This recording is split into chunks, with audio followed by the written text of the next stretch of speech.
How to remove background noise in Capcut. In order to remove background noise in Capcut, you could first of all open the Capcut app, log into your account. As you do this, what you need to do is you then simply want to go ahead and import the video first thing first. Once you've imported the video, then you just want to select new video, import the video just like this. After which you just want to select the video, or you could just go to the audio section. Next, you then need to go ahead and select edit in the toolbar, or you could just go to extract as well, and you could allow these. And once you've enabled this or extract if you want. So this way we can achieve depth wallpaper on any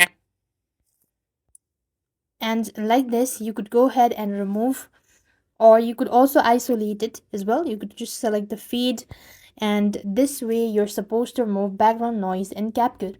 And with that, we've completed our steps. Thank you for watching. See you in the next video.